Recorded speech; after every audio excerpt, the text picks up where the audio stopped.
Welcome to my YouTube channel Vikas Sir Accountancy Classes. Today we will discuss about the concept of revaluation account and partners capital account in case of admission of a partner. बेटा 6 marks का question जो है वो इसमें आना ही आना है। Revaluation account क्या होता है?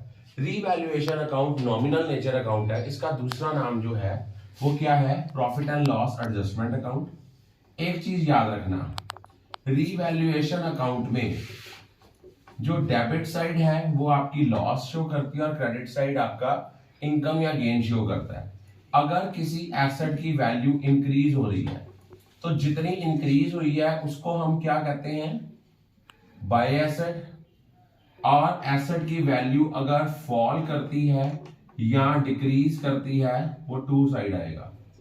अगर आपकी लायबिलिटी कोई फॉल कर रही है, डिक्रीज कर रही है तो इधर, अगर आपकी लायबिलिटी बढ़ेगी वो टू साइड पे आएगा, टू लायबिलिटी। अगर आपकी कोई प्रोविजन इंक्रीज हो रही है,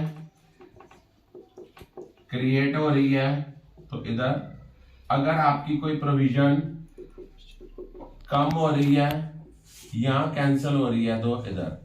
बाय वाली साइड ज्यादा है, टू वाली साइड शॉर्टर है तो प्रॉफिट, अदरवाइज लॉस।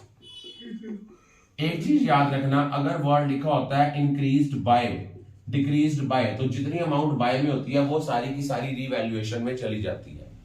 लेकिन अगर वर्ड लिखा होता है इंक्रीज टू, कि स्टॉक की वैल्यू बैलेंस शीट में दी हुई थी 60,000, अब उसने कहा इंक्रीज टू 75,000, तो कितनी इंक्रीज हुई? 15,000 इंक्रीज हुई, वो आपकी रीवैल्यूएशन अकाउंट में आएगी।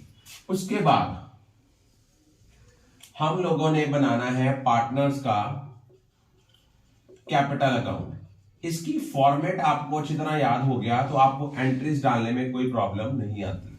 सपोज हमारे पास 3 पार्टनर हैं, 2 पार्टनर पुराने थे, एक नया आया, एक्स वाई जेड।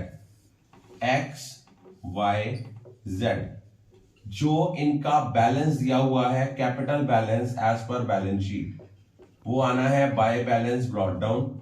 यूजुअली वो लायबिलिटी साइड पे दिया होता है तो इसलिए उसका opening balance by balance brought down होता है। अब बाय वाली साइड आपकी वो साइड है, वो आइटम्स बाय में आनी है जिससे कैपिटल बैलेंस इंक्रीज होगा। बाय में कौन कौन सी आइटम्स हैं जिनसे कैपिटल बैलेंस आपका इंक्रीज होगा? कैपिटल बैलेंस इंक्रीज होगा अगर आपका रीवैल्यूएशन का प्रॉफिट है, एंट्री आ गई by revaluation account, old partners in old ratio. कोई आपके जर्नल रिजर्व है, ये भी आपने बांट देने हैं old partners in old ratio.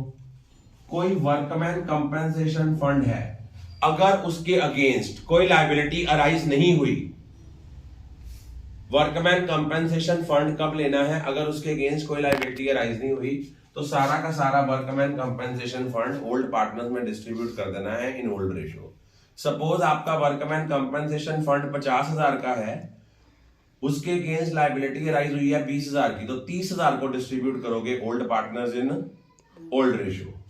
और अगर आपका फंड कम है और लायबिलिटी ज्यादा है, फिर उसका इफेक्ट किसमें आएगा? रीवैल्यूएशन अकाउंट की डेबिट साइड पे, फिर आपने उसको फंड को डिस्ट्रीब्यूट नहीं करना। और अगर हमें प्रॉफिट एंड लॉस अकाउंट का क्रेडिट बैलेंस दिया है, क्रेडिट बैलेंस कौन सा होता है? जो लायबिलिटी साइड पे गिवन हो, तो आपने इसको करना है बाय। जितना नया पार्टनर गुडविल कैश में लेके आएगा, by premium for goodwill, sacrificing partners में बांटेंगे इन देयर सैक्रिफाइसिंग रेशियो। इधर आना है कोई आपका डेफर्ड रेवेन्यू एक्सपेंडिचर का बैलेंस दिया हुआ है एसेट साइड पे, ओल्ड पार्टनर्स में डिस्ट्रीब्यूट करना है ओल्ड रेशियो में। कोई एडवर्टीजमेंट सस्पेंस है, उसका बैलेंस डिस्ट्रीब्यूट करना है old partners in old ratio. अगर हमें कोई प्रॉफिट एंड लॉस अकाउंट का डेबिट बैलेंस दिया है, डेबिट बैलेंस का मतलब क्या होता है? जो एसेट साइड पे गिवन है, तो अब आपने इनको ओल्ड पार्टनर्स में डिस्ट्रीब्यूट करना है इन ओल्ड रेशियो। अगर कोई गुडविल जो ऑलरेडी एग्जिस्ट कर रही है बैलेंस शीट में, ऑलरेडी अगर वो एग्जिस्ट करती है बैलेंस शीट में, तो आपने इनको ओल्ड पार्टनर्स में बांटना है in their old profit sharing ratio. अगर मान लो कोई नया पार्टनर गुडविल लेके कैश में नहीं आता, तो एंट्री आनी है बाय जेड्स करंट अकाउंट करके एक्स और वाई के कॉलम में, बाय जेड्स करंट अकाउंट करके एक्स और वाई के कॉलम में। ये कब आना है? अगर नया पार्टनर गुडविल कैश में नहीं लेके आता। उसके बाद to balance carry down, by वाली साइड में से टू वाली साइड माइनस करनी है, जो क्लोजिंग बैलेंस आना है वो आपका टू बैलेंस कैरी डाउन आ जाना है। I think all of you are clear about it.